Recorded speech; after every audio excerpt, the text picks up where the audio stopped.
Having me on your show. I really, really am looking forward to this conversation. Um, so my name is Kshama Singhi. If you've not already guessed, I'm Indian origin. So I'm originally from India.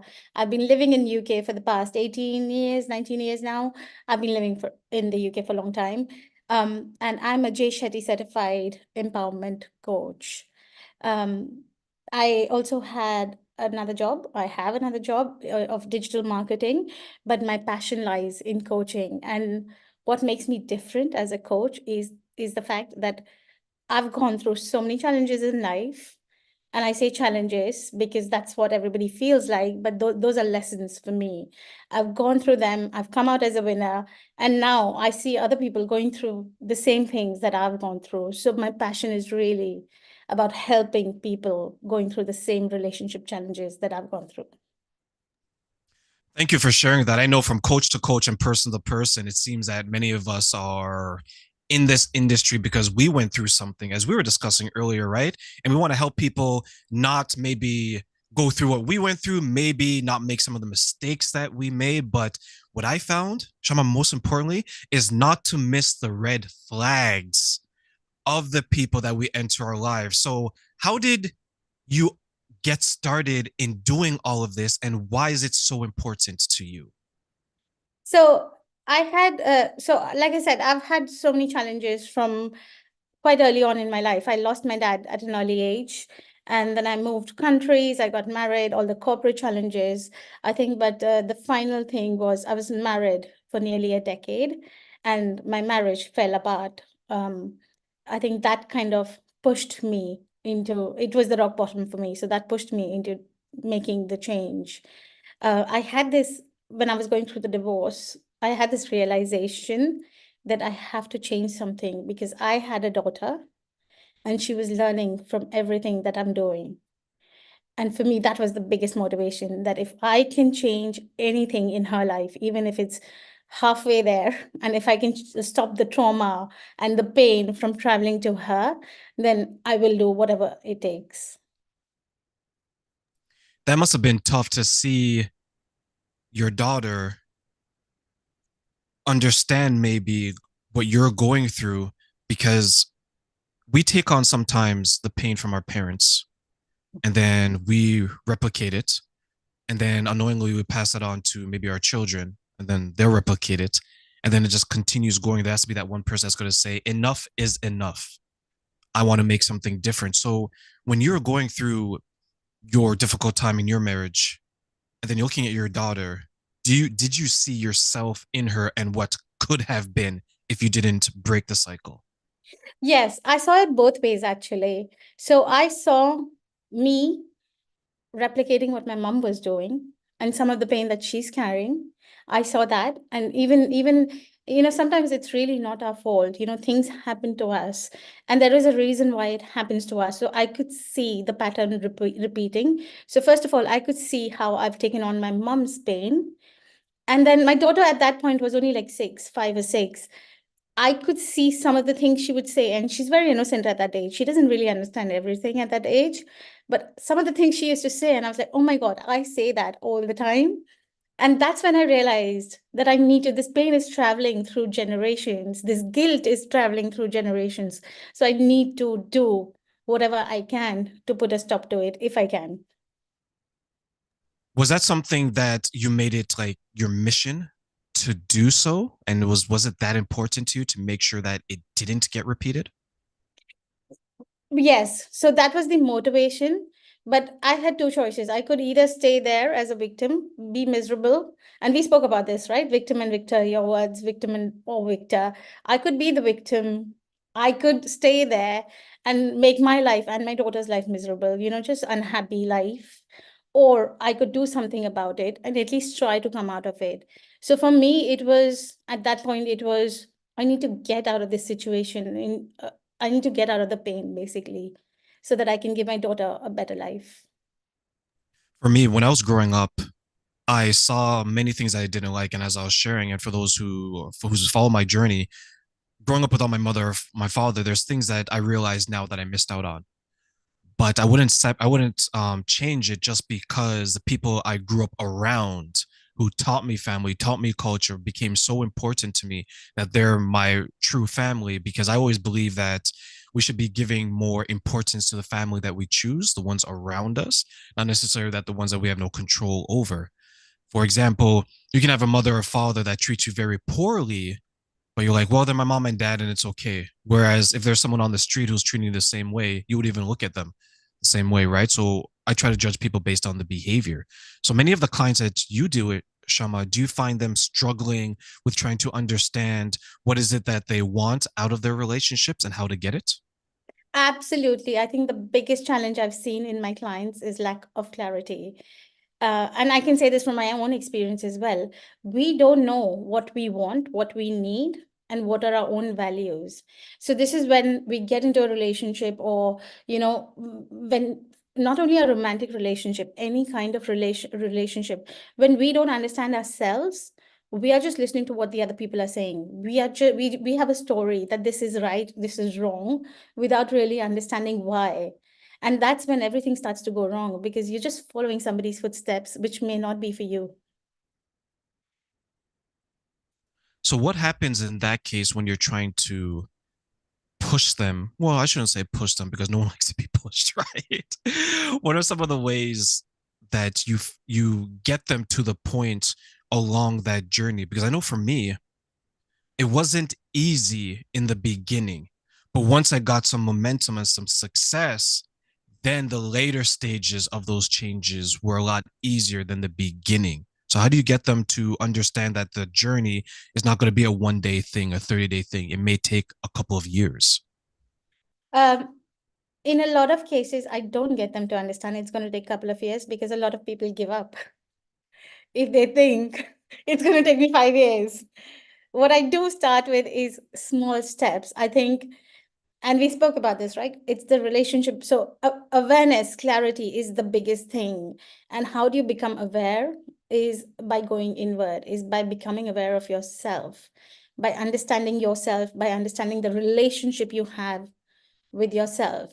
Most clients that have come to me have always focused on the other. The fingers are always pointing towards somebody else, towards a situation. It's like they're the victim. It's not their fault. They don't take responsibility. Nothing. It's all about them, and that's the biggest challenge. I think that's the biggest, I would say, the milestone for any coaching client that I've had. It's like when someone says, was like when a man breaks up with a girl, "Oh, she's crazy, she did all these things, right?" And when the girl breaks up with a guy, he's good for nothing, he's a deadbeat, he's useless, Exactly. right? But it has to be a little bit more than that, because that would mean that every single person who's ever had a bad relationship is either crazy or useless. Yeah, Right? except myself. Everybody else is crazy Every, except yeah, myself. I'm the perfect one. Right? They Exactly. right? I'm the for those who are religious, I'm Jesus. I'm I'm the prophet here, where everyone else they can't go bring up to my level. And for me, when I would hear that, it would kind of make me laugh, because you don't realize, I guess they don't realize how crazy or how preposterous it sounds to think that there isn't anyone on your level. And one example I like to give people is that think of it as like a pond, where each of us are in our own pond and we want to attract someone to come into that pond to for whatever the reason, right? But before we can attract someone into that pond, the pond has to be attractive itself. It can't be toxic, it can't be filled with bugs, it can't be any of these things. So I think, to your point, maybe some people become comfortable in their own filth like pigs, like a Yeah. pig in mud. And I think instead of changing, they rather blame, because it's easier to blame than it is to change. Like if I want to become the type of man that, let's say you, Shama, for example, you had a description of the type of man that you want. If I want to meet that, there's certain things that I would have to change. And then maybe certain things I'd already have. Yeah. And if someone wants to be with me, that woman would have to meet the certain standards I have as well. But I think the piece that's missing in a lot of people's minds, when they set standards for others, they don't have standards for themselves, Yeah. right? Do you have those conversations as well? Yes, absolutely. So I think the kind of conversation, especially with women that I have, is a lot of them lack self-confidence. So for example, if I talk about my story, I was married for nearly a decade and I was married to a narcissist. And for me, it's very easy to say, oh my God, he's the one to blame. And I still say that sometimes. But the fact is that I attracted a narcissist in my life because my level of confidence, self-confidence, self-worth was so low. So I naturally, there's something about me that is naturally attracting a narcissist in my life, and attracting and keeping. Not only am I attracting, I'm also keeping up with the nonsense. I'm keeping up with lack of boundaries, because of my own self-worth, because of my low confidence. So somehow we've missed that piece, that there is a reason why we're attracting the kind of people we don't want to attract. I think that's a very important piece that a lot of people miss is that when you're at your lowest point, that's when you attract the people that are going to be the worst for you. Yeah. Right. And I think that's what gets missed because, to use your example, narcissists, they wouldn't go after someone that's overly confident, very successful, and has everything going for them. Yeah. They're going to go for the person that they kind of shrug when they're walking. They're not as confident. You can read that they're going through some type of trauma. Then they're going to come in and try to appear like they're the savior Yeah. of this person, right? Because in the beginning, what do? They love bomb. Yep. Shower you, shower you, shower you. You're so pretty. You're so nice. Oh my God. How come no guys are with you? How come they're not chasing after you? Right. And then it's going to feel good, especially when your confidence is low, because now instead of you being the only person that's building you up, you have this other person that's building you up, but maybe they're doing it for all the wrong reasons. Do you find that to be some of the traps that the women you deal with fall into? Absolutely.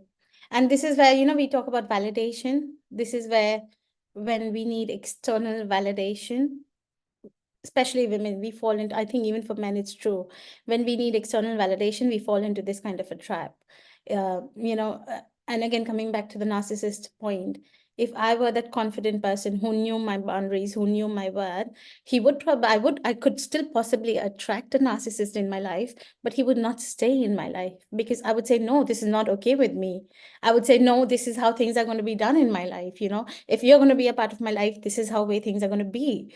But because I didn't set those boundaries, I kept him in my life. So one is attracting, and then the other part is keeping him, because I constantly needed that external validation. At some point, I stopped getting the validation, but I still kept holding on to something that happened in the past, to the initial love bombing that he did. I thought it's going to happen again, and I'm going to feel good about myself again. I knew someone that she needed validation so much. And I think it stems from maybe a previous relationship or previous relationships where she would go out of her way to get the validation. And it put her in a difficult situation because when she was trying to date, the men that she would date, they couldn't give her enough validation because she wanted it from everyone, Yeah. right? And what she would do is she would put up certain pictures and videos on social media, right, for that attention. But her justification was that I'm not going to do anything with these people. But she wasn't thinking and seeing it that, well, do they know that? Yeah. Right? Does the person you're with know that? Because when you're in a relationship with someone, what you're doing impacts not only you, but impacts that other person. When you're single and free, Shama, who cares, right? You can do whatever it is you want. If you want to put yourself naked online, that's your prerogative, right? That's between you and obviously the Yeah. community guidelines of that social media platform, right? But when you're in a relationship, a committed one, a long-term one, a marriage, then it's a little bit different. And I think sometimes based on the personality type, there's a lot of men and women who struggle with that because their thinking is that I can always stop it before it gets too far, where the conversation should be, why let it get to a point where you have to stop it anyways? Would you agree? Yeah. And it's funny you say this, because I don't know, Terrain, if you've tried the online dating environment, today's so-called online dating environment. I mean, it is so easy to find those examples, yeah. And especially as a woman, it's like, I've come across men who are married, and they don't reveal it and they don't think they're lying. In their head, they're like, yeah, it's fine. We are not in a serious relationship, so I'm not cheating, neither my wife, neither this person. And actually, it is cheating. Actually, like you said, you are in a committed relationship. You have some sort of responsibility. You need to take ownership. You need to take responsibility and you need to own up your situation. Be clear